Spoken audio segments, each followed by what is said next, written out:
जा मत जा मत जा मथुरा, ओ रे कन्हैया पढ़ो तेरी पैया। मत जा मत जा मत जा मथुरा, ओ रे कन्हैया पढ़ो तेरी पैया। মহাপ্রভুর মনে সেই ভাব জেগেছে যেদিন সেই ভগবান চলে গিয়েছিলেন বৃন্দাবন ছেড়ে মথুরাতে, সেই ভাব আজ মহাপ্রভুর মনে জেগেছে। তিনি ওই ভাব আস্বাদন করছেন। আজ যেভাবে সেই গোপীরা রথের চাকা চেপে ধরে ভগবানকে বলছেন, গোপালকে বলছেন, ওরে কানাইয়া পড়ু তেরি পাইয়া, মত যা মথুরা। বলছে কানাই আমাদেরকে ছেড়ে তুই এভাবে মথুরাতে চলে যাস না। ঠিক মহাপ্রভুর মধ্যেও কিন্তু আজ ওই ভাব। মহাপ্রভু রথের চাকা ওইভাবেই চেপে ধরেছিলেন, গোপীরা যেভাবে রথের চাকা চেপে ধরেছিলেন।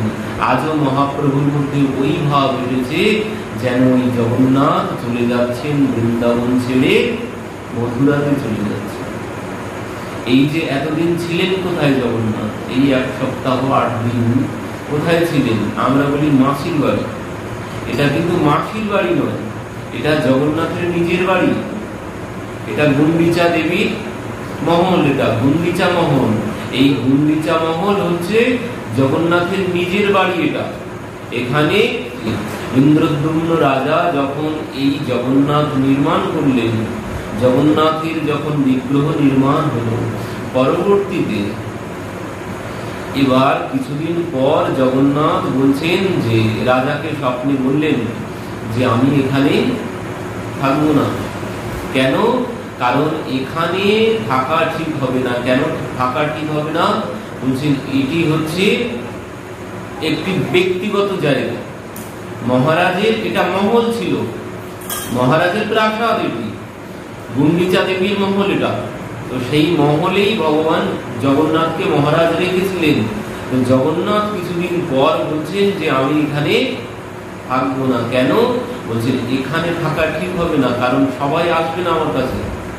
ব্যক্তিগত জায়গায় থাকলে কত রকমের সমস্যা কিছুদিন পরে দেখা দেয়, কত দল আগলি তৈরি হয়ে যায়। মন্দিরেই সবাই আসে না, ও মন্দিরে আমি যাবো না, ও মন্দিরে আমি যাবো না, আমাদের মধ্যে কত দলাদলি।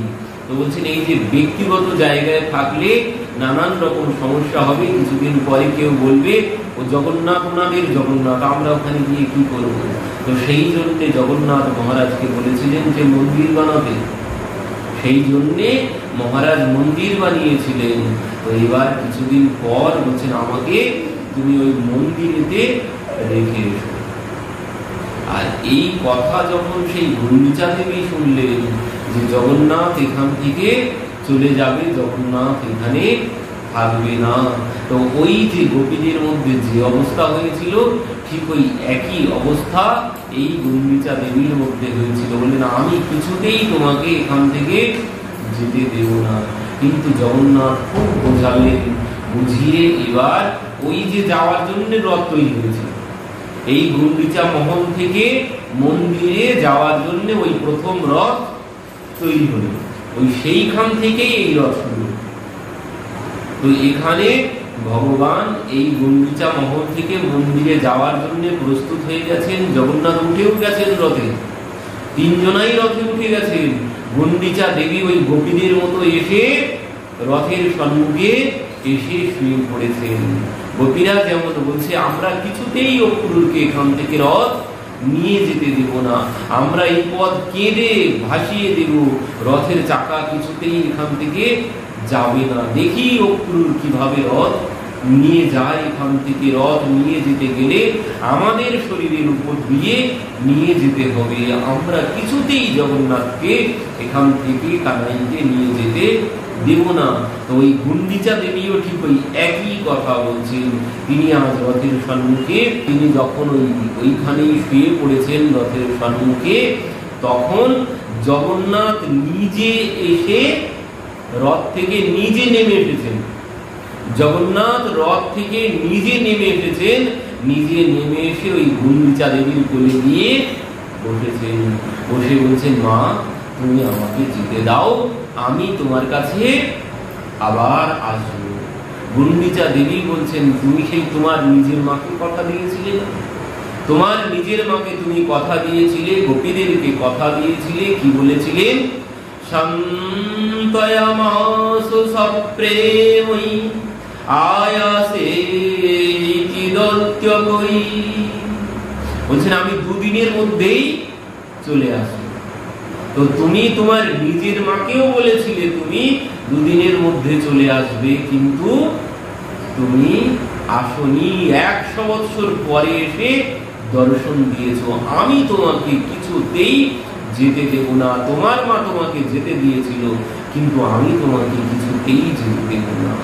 জগন্নাথ বলছেন, মা আমি আমার নিজের মাকে 100 বছর পরে এসে দর্শন দিয়েছি, কিন্তু মা আমি তোমাকে কথা দিচ্ছি আমি প্রতি বছর তোমার কাছে আসব। তো এই জন্যে গুন্ডিচা দেবী যেতে দিলেন, যে জগন্নাথ বলেছেন যে আমি প্রতি বছর তোমার কাছে আসবো। আর জগন্নাথ দিনও বলে দিলেন আমি অমুক দিন আসবো, এখান থেকে এতদিন তোমার কাছে থাকবো। তো এই জন্যে গুন্ডিচা দেবী বললেন ঠিক আছে, তাহলে তুমি যাও। তো এই হচ্ছে প্রথম রথ। এখান থেকে 3টি রথ তৈরি হয়েছিল, 3টি রথে 3 জনাই গিয়েছিলেন। আর ওই সেখান থেকে ওই প্রতি বছর জগন্নাথ মন্দির থেকে বাড়ি আসার জন্য রথ তৈরি, এখান থেকেই এই রথ শুরু হলো। তো এটি মাসির বাড়ি নয়, এটি হচ্ছে জগন্নাথের নিজের বাড়ি। এখানে তিনি প্রতি বছর আসবেন, কথা দিয়েছিলেন মাকে, সেই জন্য তিনি আজও আসেন। মাকে কথা দিয়েছিলেন বলে সেই কথা তিনি আজও রেখেছেন। এমন কিন্তু জগতের ক্ষেত্রে হয় না।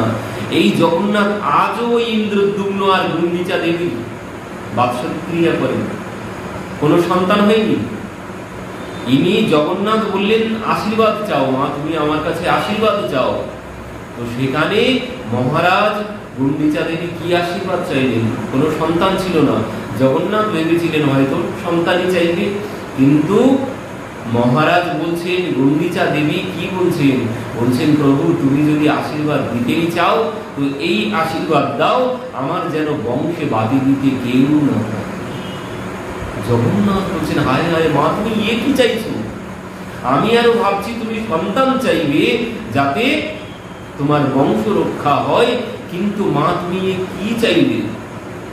বললেন তুমি এই বর দাও যেন আমার বংশে বাদি দিতে কেউ না থাকে। মহারাজও বললেন প্রভু ওই বরই দাও, আমার কোনো সন্তান প্রয়োজন নেই। কেন প্রয়োজন নেই সে কথা ওই জগন্নাথ আগেই বলেছে। ওই যে সন্তান হলে সে বলবে আমার জগন্নাথ, আমার বাবা এনেছে, আমাদের জগন্নাথ। বলছেন এই কথা যেন কেউ না বলতে পারে। এই জন্য বললেন যে কোনো সন্তান আমি চাই না, আমার কোনো বংশধরেরও কোনো প্রয়োজন নেই। আমার বংশধর থাকলে ওই তারা পরবর্তীতে ওই গন্ডগোল ঝামেলা শুরু করে দেবে আমাদের জগন্নাথ, আমাদের জগন্নাথ। এই জন্য তিনি বললেন যে আমার বংশে যেন বাতি দিতে কেউ না থাকে।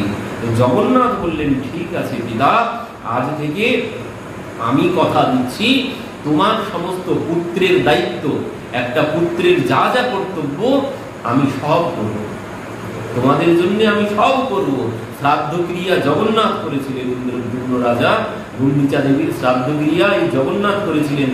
আজও জগন্নাথ প্রতি বছর এনাদের বাৎসরিক ক্রিয়া করেন। বলছেন নিজের ছেলে হলে কয় বছর করবে, ওই 1 বছর পরে আর করে থাকবে না, কিন্তু এই জগন্নাথ আজও এনাদের বাৎসরিক ক্রিয়া পালন করেন সেই তিথি। তো এই জন্যে জগন্নাথকে তিনি যেতে দিলেন, জগন্নাথ চলে গেলেন। তো আজ মহাপ্রভুর মনে ভাব জেগেছে, মহাপ্রভু ভাবছেন ওই সেই বৃন্দাবন ছেড়ে ভগবান মথুরাতে চলে যাচ্ছেন। আজ মহাপ্রভু রথের চাকা চেপে ধরে বলছেন ओरे कन्हैया पढ़ो तेरी पैया, मत जा मत जा मत जा मथुरा, ओरे कन्हैया पढ़ो तेरी पैया। मधुबन की गलियों में दौड़ लगाए, चोरी चोरी माखन को अब कौन खाए। घेरे घेरे लावे गो, घेरे घेरे लावे गो, कौन तेरी गैया, ओरे कन्हैया पढ़ो तेरी पैया। কি বলছেন? मधुबन की गलियन में दौड़ लगाए, चोरी चोरी माखन को आप कौन खाए। বলছেন সেই মধুবনে কে ছুটে ছুটে বেড়াবে, সখাদেরকে নিয়ে কে আর ছুটোছুটি করবে, আর কে গোপীদের ঘরে ঘরে গিয়ে মাখন চুরি করবে। বলছেন কানাই তুই আমাদেরকে ছেড়ে এইভাবে যাস না। গোপী বিরহ দুঃখ कैसे सहेगी, तेरी राधा रानी अब कैसे जिएगी। रो रो के मर जाएगी तेरी मैया, ओरे कन्हैया पढ़ो तेरी पैया। কি বলছেন? गोपी विरह दुख कैसे सहेगी, तेरी राधा रानी अब कैसे जिएगी। গোপীরা এই বিরহ কি করে সহ্য করবে, রাধা রানী কি করে বেঁচে থাকবে। ওরে কানাই আমি তোদের পায়ে পড়ছি, আমরা তুই আমাদেরকে ছেড়ে এইভাবে যাস না। সমস্ত গোপীরা আজ রথের চাকা চেপে ধরেছেন যে আমরা কিছুতেই এখান থেকে নিয়ে যেতে দেব না। এদিকে ভগবান যখন সমস্ত গোপীরা এইভাবে রথের চাকা চেপে ধরেছে, তখন এদিকে ভগবানের সম্মুখে আস্তে আস্তে এসে দাঁড়িয়েছেন কারা? ললিতা আর বিশাখা, আর মধ্যে প্রিয়াজি। মধ্যে প্রিয়াজি, প্রিয়াজিকে নিয়ে ললিতা আর বিশাখা এসেছেন শেষবারের মতো দর্শন করাতে। এবার প্রিয়াজি এসে, প্রিয়াজিও প্রভুর মুখের দিকে তাকাননি, আর ভগবানের তো আর সাহসই নেই, আর শক্তি নেই প্রিয়াজির মুখের দিকে তাকানোর। তিনি আজ নিচের দিকেই মুখ করে দাঁড়িয়ে আছেন, প্রিয়াজির চরণের দিকে তিনি তাকিয়ে দাঁড়িয়ে আছেন, মুখটা যেন উঁচু করতেই পাচ্ছেন না। তিনি যে তাকাবেন প্রিয়াজির মুখের দিকে, সেই শক্তি আজ প্রভুর মধ্যে নেই। আজ প্রভু প্রিয়াজির কাছে গিয়ে দাঁড়িয়েছেন, দাঁড়িয়ে কি বলছেন? বলছেন হে করুণাময়ী, করজোড়ে দাঁড়িয়েছেন আজ প্রিয়াজির সম্মুখে গিয়ে করজোড়ে দাঁড়িয়ে বলছেন হে করুণাময়ী আসু না গিরানা, হে করুণাময়ী আসু না গিরানা। বলছেন তোমার এক ফোঁটা নয়নের জল যদি ভূমিতে পড়ে, তাহলে সেই নয়নের জল আমার সম্মুখে পাহাড় হয়ে দাঁড়াবে, আমি কিছুতেই যেতে পারবো না এখান থেকে। হে করুণাময়ী তুমি চোখের জল ফেলো, তুমি আমাকে বিদায় দাও। হে প্রাণেশ্বরী, হে প্রাণবল্লভা, হে রাস রাসেশ্বরী, তুমি আমাকে বিদায় দাও, তুমি যেন চোখের জল ফেলো না। ভগবান যখন এই কথা বলেছেন প্রিয়াজির চরণের দিকে তাকিয়ে, তখন প্রিয়াজি কি বলছেন? বলছেন দাসী বলছেন আমি তোমার দাসী। আর দাসীর কাজ কি? বলছেন দাসী কি কাম তো সুখ দেনা, বলছেন দাসীর কাজ সুখ দেওয়া, আদেশ করা তার কাজ নয়। তো তুমি যদি তাতেই খুশি হও, তো আমি চোখের জল ফেলবো না। ভগবান কি করলেন? নিজের মাথার থেকে মোর মুকুটটা খুলে প্রিয়াজির হাতে দিলেন। কোমরের থেকে সেই বাঁশিটা বার করে প্রিয়াজির হাতে দিলেন। ললিতা বিশাখা বলছে, তোমাকে কত বলেছি, কত চেয়েছি, এই বাঁশি কোনোদিন দাওনি, আজ কেন এইভাবে দিয়ে যাচ্ছ? ভগবান বলছেন, দেখো, যার জন্য আমি বাঁশি বাজিয়েছিলাম, যার জন্য সারাদিন আমি বাঁশি বাজাতাম, তাকেই তো আমি এখানে ছেড়ে যাচ্ছি। তো এই বাঁশি নিয়ে গিয়ে আমি কি করব? ওই মথুরাতে গিয়ে এই বাঁশি আমি কাকে শোনাব? এই বলে তিনি আজ প্রিয়াজির হাতে বাঁশরি দিয়ে দিলেন।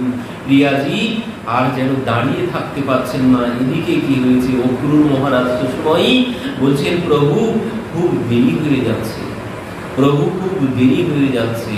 এদিকে প্রিয়াজির কাছ থেকে ভগবান চলে এসেছেন, কিন্তু সমস্ত গোপীরা ওই রথের সম্মুখে সবাই আজ শুয়ে আছে, কেউ যেন উঠতেই চাচ্ছে না, কারণ তাদের যেন মনে হচ্ছে প্রাণটাই বেরিয়ে গেছে। সবাই যেন মৃত প্রায় হয়ে রথের সম্মুখে পড়ে আছেন। ভগবান আজ কি করেছেন? বললগ্নি কৃতবাসে, গলায় যেন সেই গামছা দিয়ে গোপীদের সম্মুখে গিয়ে করজোড়ে দাঁড়ালেন। দাঁড়িয়ে বলছেন, তোমরা আমাকে বিদায় দাও, তোমরা আমাকে যেতে দাও। আরে এই কথা যখন বলেছেন, প্রিয়াজি বলছেন, ওরে সখী, সে যদি আমাদের ছেড়ে ওই মথুরাতে গিয়ে সুখ পায়, তো তোরা ছেড়ে দে, এইভাবে ওকে বাধা দিস না। ভগবান বলছেন, আমি দুদিনেই ফিরে আসবো। শান্তয়া মাস সপ্রেমই আয়াসে ইতি দত্তবই, বলছেন আমি দুদিনের মধ্যেই ফিরে আসবো, তোমরা আমাকে যেতে দাও। প্রিয়াজি যখন আদেশ করলেন সখীদেরকে, সখীরা সবাই আজ উঠে চলে এলেন। কিন্তু সখীরা উঠে এলে কি হবে? ওদিকে সমস্ত গোমাতার দল এসে রথের সম্মুখে পথ বন্ধ করে দাঁড়িয়ে আছে। কেউ বলছে যেন রথ তারা কিছুতেই এখান থেকে যেতেই দেবে না। তো ভগবান আজ গোমাতাদের কাছেও গিয়ে বললেন যে, তোমরা আমাকে বিদায় দাও, আমি দুদিনের মধ্যেই তোমাদের কাছে চলে আসব। গোমাতারা সরে গেল। গোমাতারা সরলে কি হবে? বাছুরির দল সব এসে দাঁড়িয়েছে পথ বন্ধ করে। ভগবান বাছুরিদের কাছেও গিয়ে বললেন, তোমরা আমাকে যেতে দাও। বাছুরিরা সরে গেল। এর মধ্যে বানরের দল সব এসে পথ বন্ধ করে দাঁড়িয়েছেন। ভগবান তাদের কাছে গিয়েও বললেন, দেখো, তোমরা আমাকে বিদায় দাও, আমি দুদিনের মধ্যেই তোমাদের কাছে চলে আসবো। বানরটাও যেন পথ ছেড়ে দিলেন। এরপর এসেছে এক ঝাঁক বৃন্দাবনে যত ময়ূর ময়ূরী ছিল, সবাই এসে পথের মধ্যে দাঁড়িয়েছেন। ভগবান সবার কাছে আজ করজোড়ে বললেন, তোমরা আমাকে যেতে দাও, আমি দুদিনের মধ্যে তোমাদের কাছে ফিরে আসবো।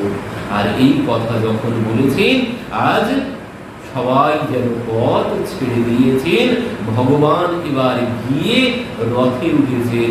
আর ভগবান যেই রথে গিয়ে উঠেছেন, এদিকে কি হয়েছিল? মা কাঁদতে কাঁদতে অচৈতন্য হয়ে গিয়েছিল। মা জ্ঞান হারিয়ে ফেলেছিলেন। এবার যেই ভগবান রথে উঠেছেন, অক্রূর মহারাজ রথ চালাতে শুরু করেছেন, এমন সময় মায়ের চেতনা ফিরেছে। মায়ের যেই জ্ঞান ফিরেছে, মা সঙ্গে সঙ্গে দুধের বাটি, সেই মাখনের বাটি হাতে নিয়ে ছুটতে শুরু করেছেন।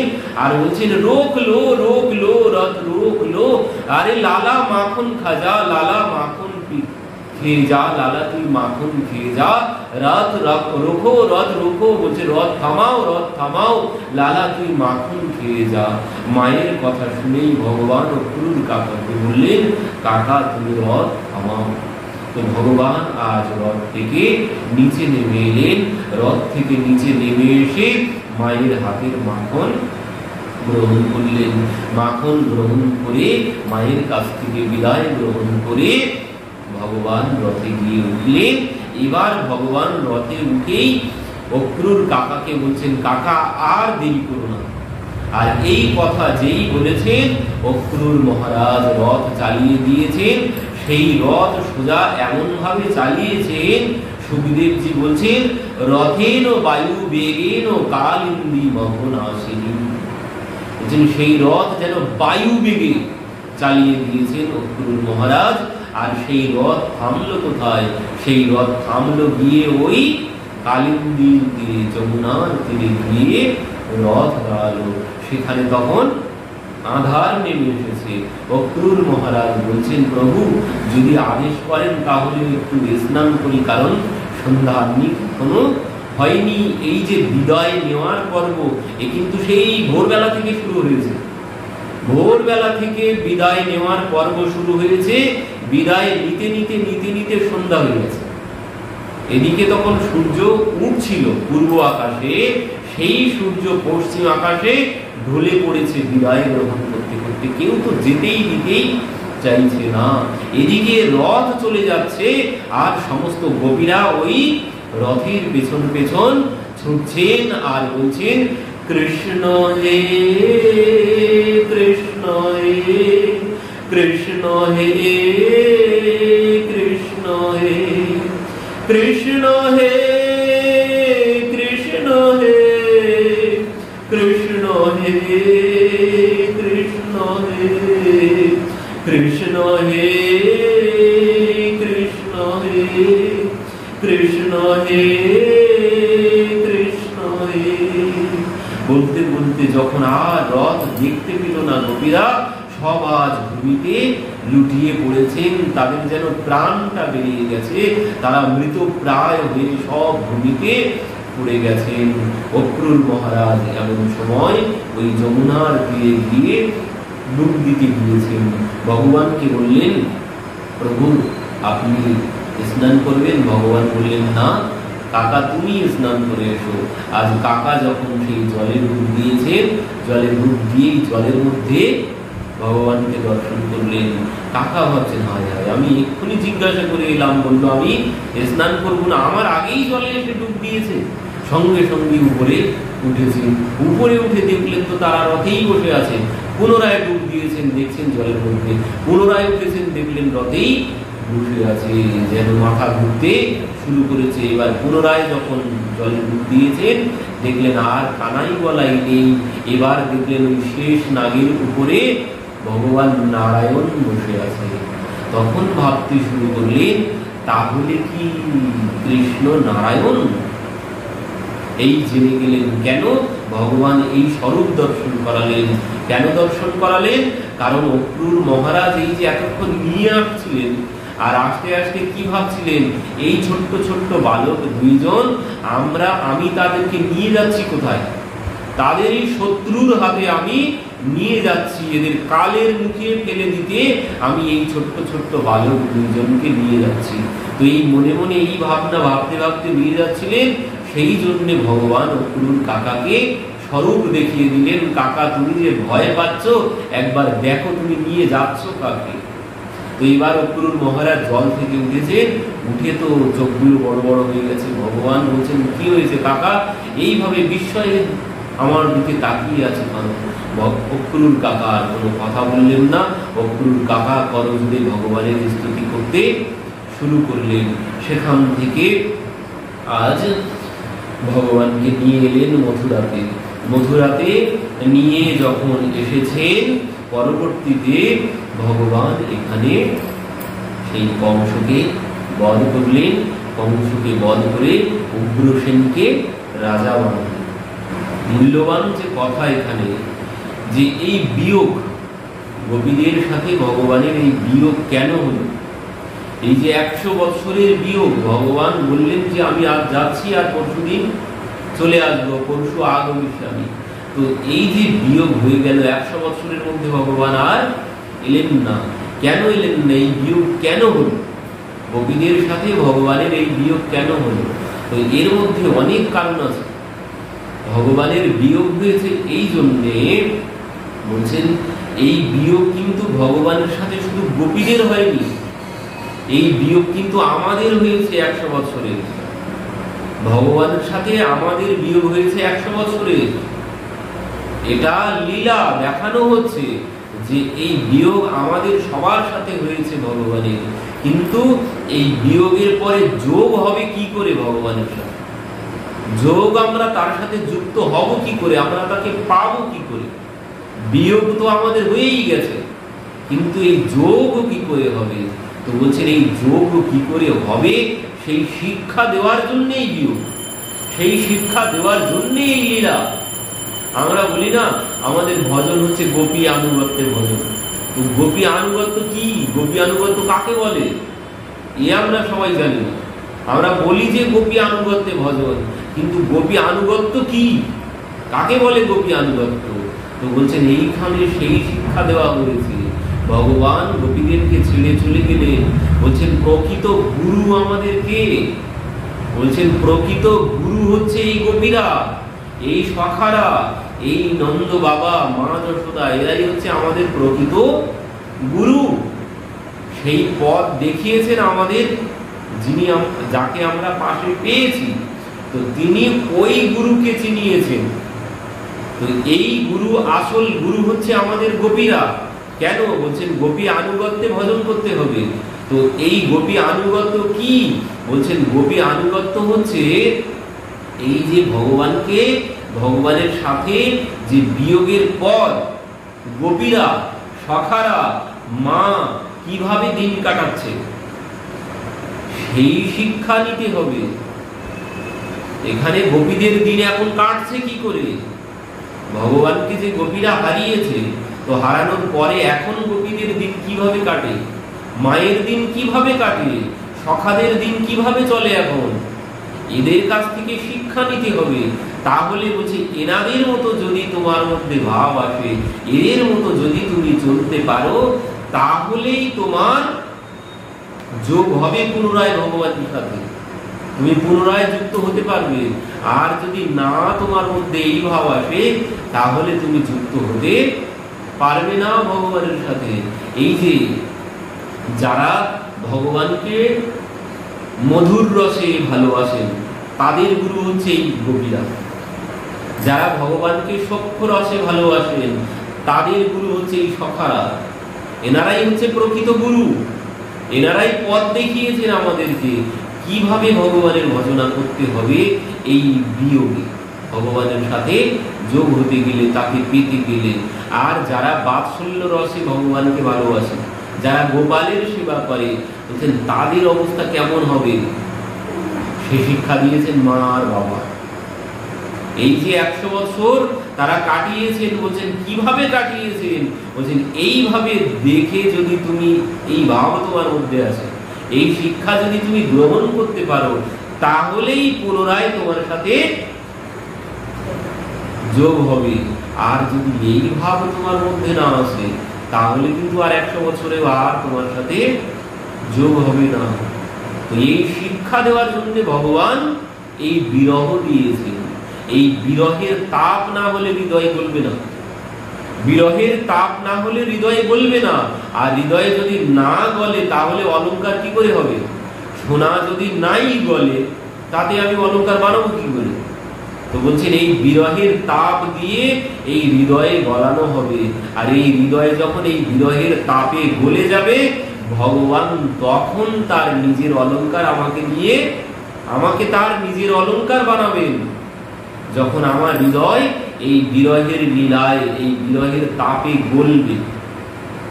যদি গলে তো অলংকার হলো, আর যদি না গলে যায় তো কোনো অলংকার হলো না।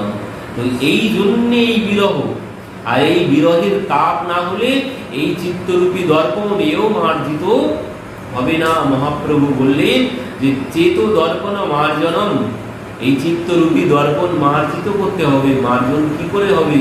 বলছেন এই বিরহের তাপ না হলে চিত্তরূপী দর্পণ মার্জন হবে না। কেন?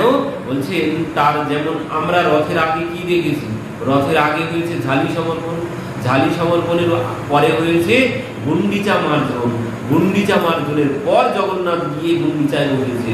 তো বলছেন গুন্ডিচা আসলে কি? গুন্ডিচা আসলে ওই গুন্ডিচা দেবীর মহল নয়, গুন্ডিচা আসলে হৃদয়টাই হচ্ছে গুন্ডিচা।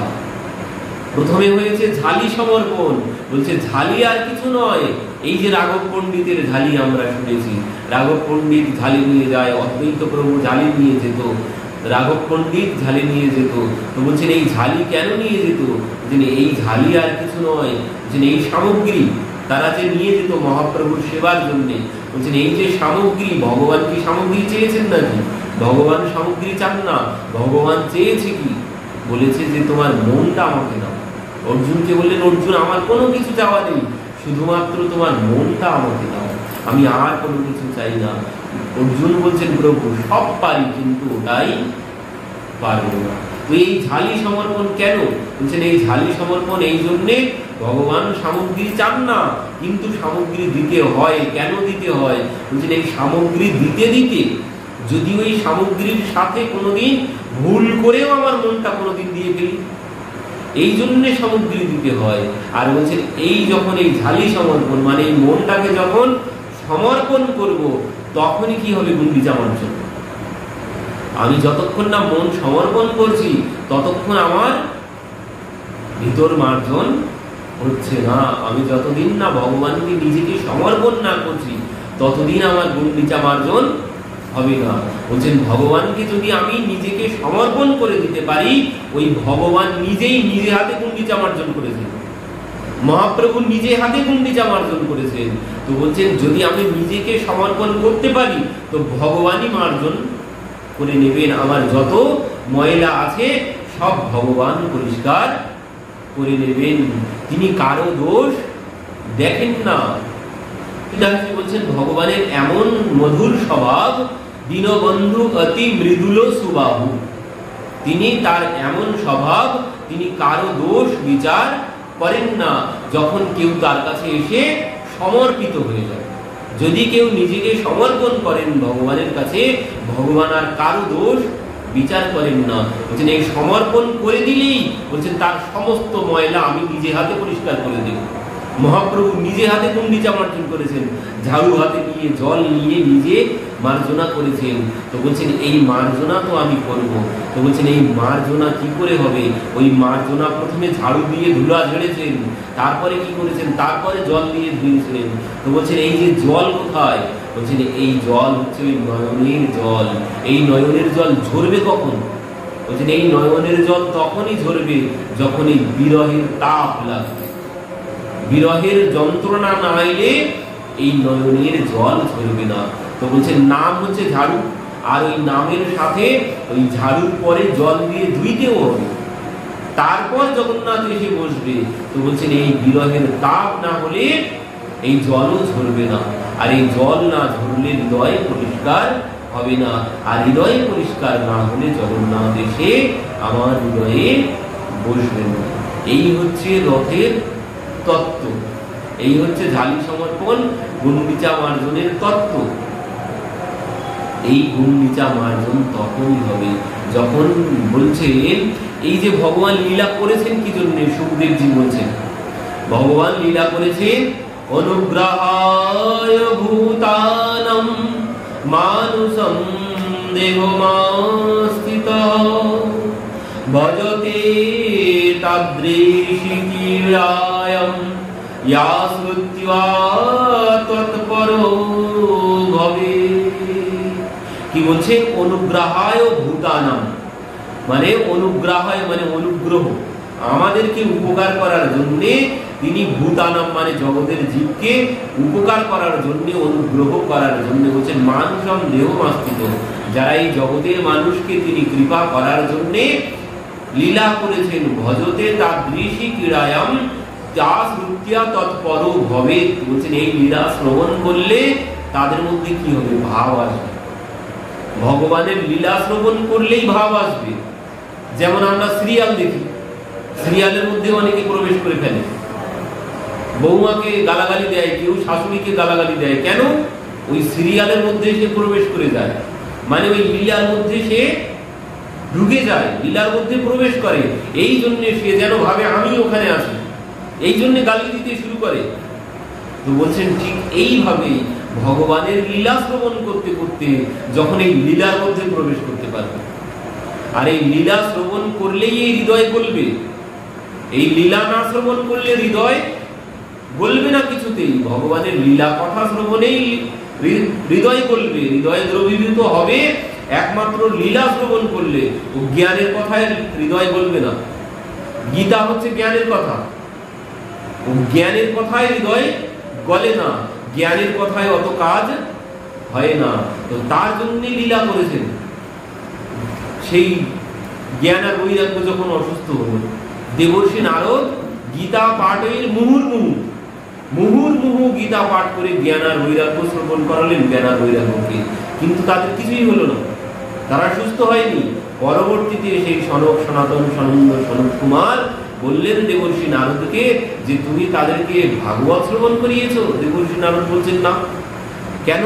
বলছেন আমি তো তাদেরকে বেদ শ্রবণ করিয়েছি, ভাগবত কি জন্য শ্রবণ করাতে যাব? আমি তাদেরকে বেদ শ্রবণ করিয়েছি। আর ভাগবত কি? ভাগবত হচ্ছে ওই বেদ থেকেই এসেছে। বেদের পাকা ফল নিগম কল্পতরুর গলিতম ফলম। বেদ শ্রবণ করিয়েছি, তাহলে আর ভাগবত শ্রবণ করাতে বাকি কি আছে? বেদ থেকেই ভাগবত এসেছে, তো আমি বেদ শ্রবণ করিয়েছি, তো বাকি তো আর থাকলো না। তো বলছেন ওতে কাজ হবে না। কেন? বলছেন তোমাকে ওই ভাগবত শ্রবণ করাতে হবে। কারণ ভাগবত কি? বলছেন ভাগবত হচ্ছে যেমন দুগ্ধ থেকে ঘৃত হয়, সেই ঘৃত দিয়ে প্রদীপ জ্বলে। তুমি যদি বলো আমি দুধ দিয়ে প্রদীপ জ্বালাবো, সম্ভব? কোনোদিন সম্ভব নয়। তো বলছেন ওই দুগ্ধ হচ্ছে বেদ, বেদ হচ্ছে দুগ্ধ স্বরূপ, আর ওই ঘৃত হচ্ছে ভাগবত। ঘৃত দিয়েই প্রদীপ জ্বলবে। তো এই জন্য সেই জ্ঞান আর বৈরাগ্যকে সংকল্প করে হরিদ্বারে ভাগবতের ব্যবস্থা হলো। একদিন শুধু মাহাত্ম্য পাঠ হয়েছে, এরা সবাই জ্ঞান বৈরাগ্য সুস্থ হয়ে গেছে। নাচতে নাচতে সেই হরিদ্বারে গিয়ে উপস্থিত হলো যমুনার তীর থেকে। তো এই জন্য ভগবান লীলা করেছেন। বলছেন এই লীলা কথা শ্রবণ করলেই তোমার হৃদয় বলবে, ও জ্ঞানের কথায় হৃদয় বলবে না, ওতে কল্যাণ হবে না। কল্যাণ হবে এই লীলা কথা শ্রবণের। আর এই জন্য ভগবান এই লীলা করেছেন। আর এই যে বিয়োগের লীলা, বলছেন এই বিয়োগের লীলাতেই বেশি করে হৃদয় বলবে। আর এই বিয়োগ হয়েছে কেন? এই বিয়োগের আরেকটি কারণ হচ্ছে ওই সেই সুদাম গিয়েছিল ভগবানের কাছে দেখা করতে। তো ভগবান তখন ছিলেন কোথায়? ভগবান ছিলেন তখন বিরজার কুঞ্জে। সুদাম গিয়ে ভিতরে যেতে চাইলেন, বাধা দিলেন। বলছেন তুমি এখন কিছুতেই ভিতরে যেতে পারবে না। সারাদিন সখাদের সাথে থাকি ভগবান, আমরা কোনো বাধা দিই না, কিন্তু এখন ভগবান গোপীনাথ, এখন তিনি গোপীদের সাথে থাকবে, এখন তুমি যেতে পারবে না। তুমি এখন সারা রাত অপেক্ষা করো, সকালবেলা তুমি তার সাথে দেখা করবে। কি তোমরা আমাকে বাধা দিচ্ছ? ঠিক আছে, আমার ব্যথা তোমরা অনুভব করতে পারলে না তো ঠিক আছে, আমি তোমাদেরকে অভিশাপ দিচ্ছি, তোমাদেরও ভগবানের সাথে বিয়োগ হয়ে যাবে। আমি যেমন যন্ত্রণা পাচ্ছি, ঠিক এই যন্ত্রণা তোমাদেরকেও ভোগ করতে হবে 100 বছর ধরে। রাধারানী সহ তোমাদের সবার বিয়োগ হয়ে যাবে 100 বছরের। এই জন্যে গোপীদের সাথে ভগবানের বিয়োগ হল। তো বলছেন এই বিয়োগের পরে যে যোগ হতে তো হবে, যোগ না হলে তো কোনো গতি নেই। যদি যুক্তই না হতে পারি ভগবানের সাথে, আমরা সবাই, আমাদের সবার বিয়োগ হয়েছে, তো এই বিয়োগের পরে যদি যুক্তই না হতে পারি, তাহলে তো আটা যাওয়াই বিফলে জনম গেল। জন্ম তো বিফলেই হয়ে যাবে যদি তার সাথে যুক্ত না হতে পারি। তো বলছেন এবার যুক্ত হব কি করে? তো বলছেন তার শিক্ষা এই গোপীরা দিয়েছেন। বলছেন গোপীদের অবস্থা এখন কেমন? গোপীদের কাছ থেকে শিক্ষা নিতে হবে। গোপীরা ভগবানকে হারিয়েছেন, হারিয়ে গোপীদের অবস্থা কি হয়েছে? প্রথমে যখন ভগবান চলে গিয়েছিলেন, গোপীরা বলছেন আমরা কেউ বাড়িতে যাব না, তারা সবাই ওই পথে পড়ে আছে, কেউ নন্দ মহারাজের উঠানে পড়ে আছে। কেন? বলছেন ওই গোপাল বাড়ি এলে দর্শন করে তারপর বাড়ি যাব। মাত্র তো 2টি দিন, আজ গেল, কাল দিনটা পরে এসে পরশু আগমী স্বামী পরশু দিন চলে আসবে, তো আমরা তাকে দর্শন করেই তারপর বাড়িতে যাব। তো তারা সবাই ওইখানে পড়ে আছে। বাঁদরগুলো সব নন্দ মহারাজের বাড়ির চারিপাশে চুপচাপ বসে আছে, কেউ আর কিচিরমিচির করে না। ময়ূরগুলো আর সেই নৃত্য করে না মেঘ দেখে, কেউ যেন আর কোনো সারা সব মানে কারোর মধ্যে যেন প্রাণ নেই। গাভীগুলো, গোমাতারা কেউ আর কোনো কিছু ঘাসই খায় না, চুপচাপ তারা দাঁড়িয়ে থাকে। গোপীরা তো ওইভাবে মৃতপ্রায় হয়ে পড়ে আছেন, তারা ওই অপেক্ষায় পড়ে আছেন যে কখন আসবে, এসে দর্শন করে তারপর আমরা ঘুরতে যাব। এদিকে কি হলো, 2 দিন 3 দিন 4 দিন হয়ে গেল, তাতেও ভগবান এলেন না। এদিকে মা যশোদার কি অবস্থা, মা ঘরের মধ্যে কাজ করছেন, আর ওই বাইরে যদি একটু কোনো শব্দ পেয়েছেন তো সঙ্গে সঙ্গে বাইরে ছুটে যাচ্ছেন, ওই আমার লালা ফিরে এলো, ওই আমার লালা ফিরে এলো। কিন্তু বাইরে গিয়ে দেখেন যে কেউ নয়, লালা আসেনি। তখন তিনি ভিতরে চলে যান। পরবর্তীতে যখন সেই 4-5 দিন পর পিতা এবার গিয়ে বললেন যে লালা আব লট চল, লালা এবার ঘরে চল, 4-5 দিন তো হয়ে গেল, মাকে বলে এসেছিলি তুই এবার আজ বাবার হাত ধরেছেন। বাবা যখন বললেন যে লালা এবার বাড়িতে চল, বলে এসেছিস 2 দিন পর চলে আসবি, তো ভগবান আস্তে আস্তে গিয়ে পিতার হাত ধরেছেন। পিতার হাত ধরে ভগবান বলছেন বাবা তুম লট যাও, বাবা তুমি ফিরে যাও। আর এই কথা যখন বলেছেন নন্দ মহারাজ, এই কথা শ্রবণের সাথে সাথে নন্দ মহারাজের সমস্ত শরীর অবশ হয়ে গেছে, যেন প্রাণটা বেরিয়ে চলে গেল শরীর থেকে। নন্দ মহারাজ যেন আর দাঁড়িয়ে থাকতে পারছেন না, সমস্ত পৃথিবী যেন তার সম্মুখে ঘুরতে শুরু করেছে। বলছেন বাবা তুমি ফিরে যাও, আর আমি শীঘ্রই চলে আসব, তুমি মাকে গিয়ে বলো। বলছে মাইয়া সে ক্ষমা কহে দেনা, বলছে মা যেন আমাকে ক্ষমা করে দেয়, আর তুমি মাকে বলো আউঙ্গ অবশ্য। ভগবান বলছে আমি, তুমি মাকে গিয়ে বলো আমি আউঙ্গ অবশ্য, বলছে আমি অবশ্যই মায়ের কাছে যাব, তুমি মাকে বলে দিও, আর মা যেন আমাকে ক্ষমা করে দেয়। এই কথা বলে ভগবান কি করলেন, নন্দ মহারাজ তো আর চলতে পারছেন না, ভগবান পিতার হাত ধরে রথে নিয়ে গেলেন, রথে বসিয়ে দিলেন। রথে বসিয়ে দিয়ে ঘোড়াগুলোর কানে কানে গিয়ে বললেন যে দেখো তোমরা সোজা চলে যাবে, কোথাও দাঁড়াবে না, আর এদিকেও তো একদম ফিরেই তাকাবে না। এই কথা বলাতে রথ চলতে শুরু করলো। রথ আস্তে আস্তে আস্তে আস্তে এসে নন্দ মহারাজের গৃহের সম্মুখে দাঁড়িয়েছে, চুপচাপ, কোনো শব্দ নেই। তো যখন রথ দাঁড়িয়েছে, মা বাইরে এসেছেন। মা বাইরে এসে দেখছেন কোনো হই হুল্লোড়, কোনো কিছু নেই, চুপচাপ রথটা এসে দাঁড়িয়েছেন। মা সঙ্গে সঙ্গে দেখছেন যে নন্দ মহারাজের হাত ধরে নন্দন ভাই, নন্দন রথ থেকে নন্দ মহারাজকে নামাচ্ছেন।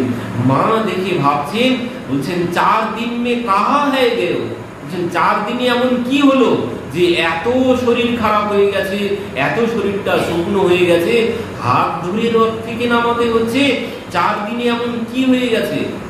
তো মা এই দেখে একটু এগিয়ে গেছেন, গিয়ে বলছেন কানাইয়া কাহা হ্যায়, কানাইয়া কাহা হ্যায়, লালা কোথায়?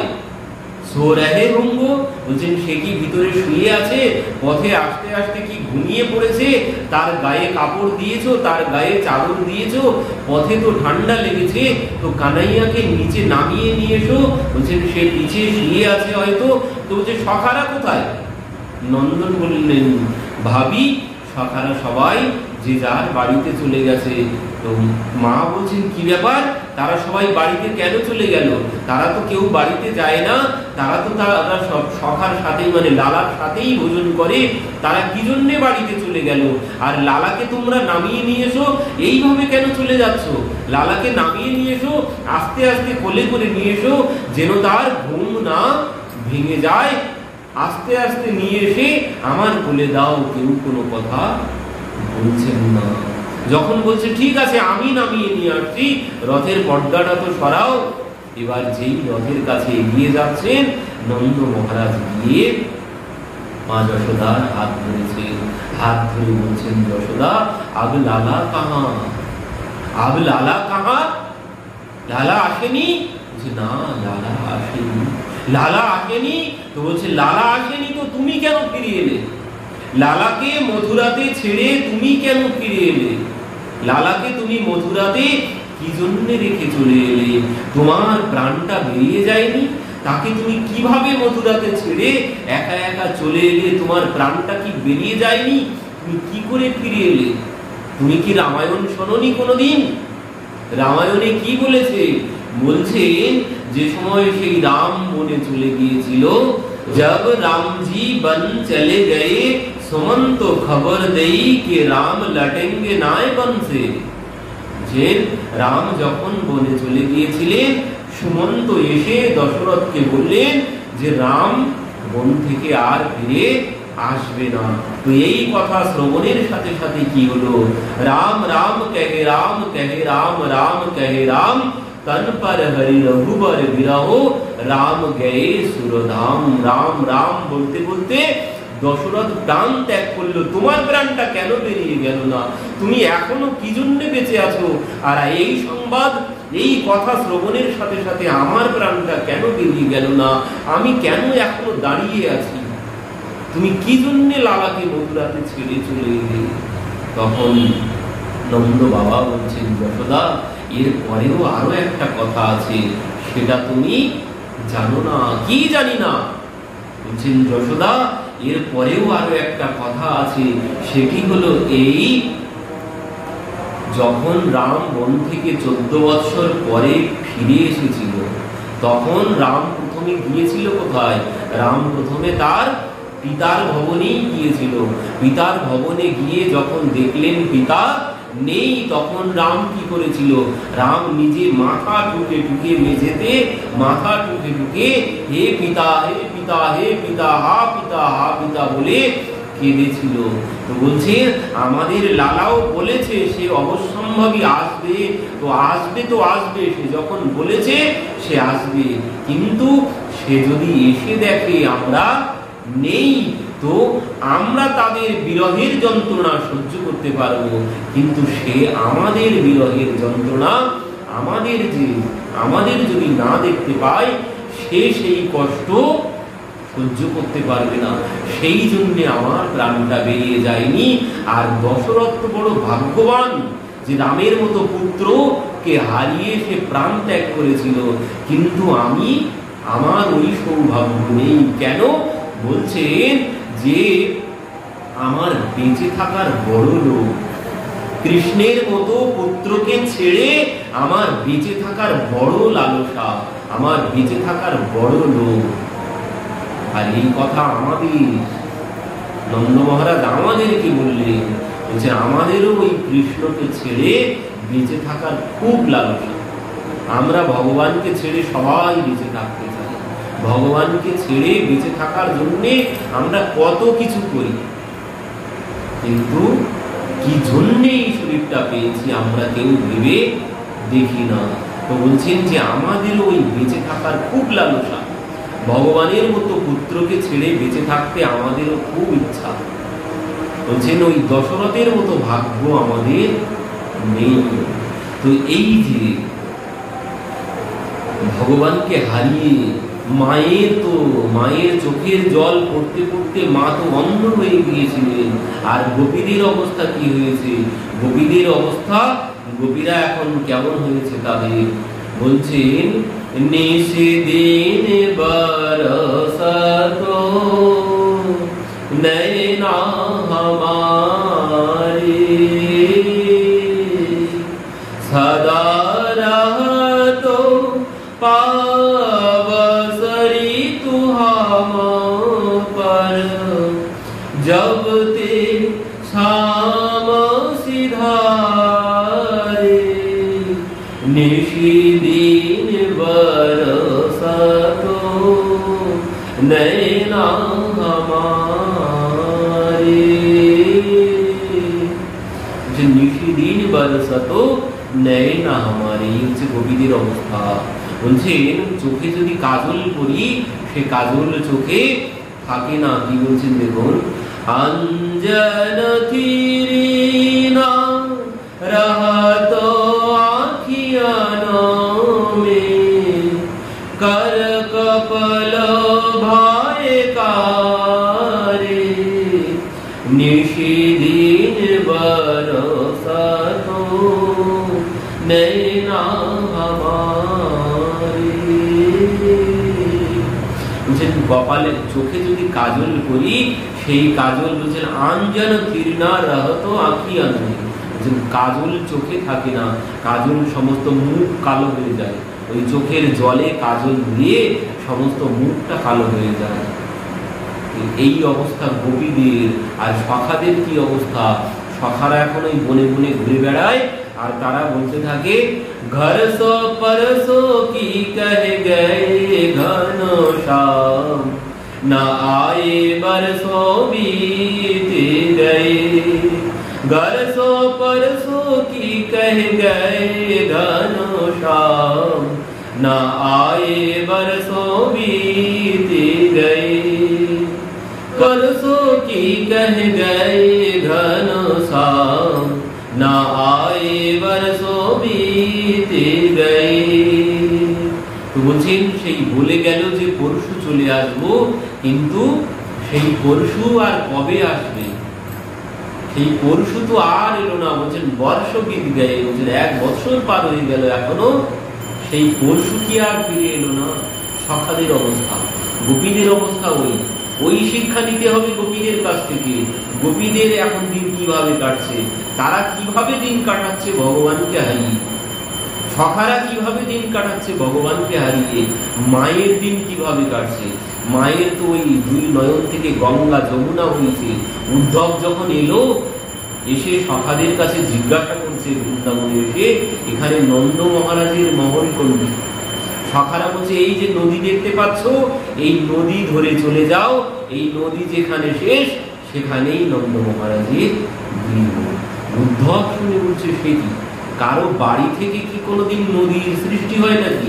নদী তো পাহাড় পর্বত থেকে সৃষ্টি হয়, কারো বাড়ি থেকে তো নদী সৃষ্টি হয় না। উদ্ধব তো বিস্মিত হয়ে গেছেন। তো সেই নদী ধরে যখন চলে এলেন, এসে কি দেখলেন, সত্যি গৃহের ভিতর থেকে নদী বইছে। তো এই নদী কিসের নদী? বলছেন ওই মায়ের চোখের জলের নদী। এই হচ্ছে মায়ের অবস্থা। যারা শুধু গোপালকে দেখেছি, গোপালকে রাখলেই হবে না। বলছেন এই যে পরবর্তীতে আছে, বর্ণনা আছে যে মায়ের দিন কিভাবে কাটে। উদ্ধব গিয়ে দেখছেন মায়ের অবস্থা কি, মা তো পাগলের মতো হয়ে গেছে। একটা পুতুল নিয়ে দোলনার মধ্যে পুতুল শুয়ে দিয়ে সেই দোল দিচ্ছে। উদ্ধব যখন গিয়ে ডাকলেন, পিতা পিতা বলে যখন ডাক দিলেন, মা সঙ্গে সঙ্গে এসেছেন, আস্তে আস্তে আস্তে, লালা ঘুমিয়ে আছে, লালা জেগে যাবে, আস্তে আস্তে আস্তে আস্তে কথা বলো। উদ্ধবকে এসে বলছে যে লালা শুয়ে আছে, লালা জেগে যাবে। এইভাবে দিন কাটাতে হবে, তাহলেই তার সাথে যুক্ত হওয়া যাবে।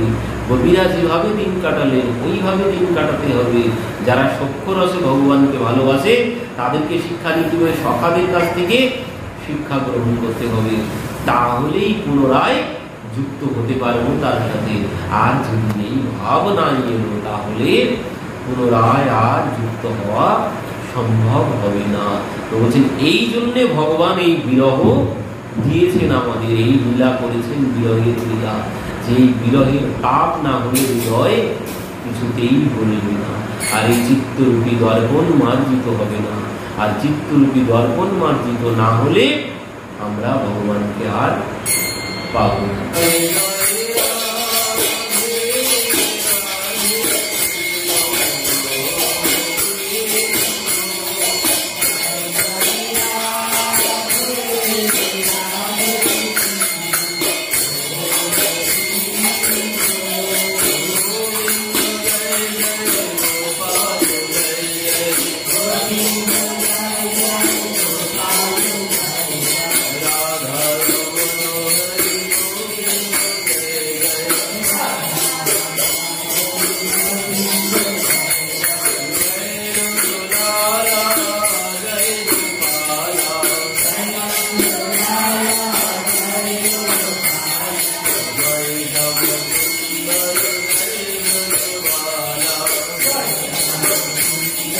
Jai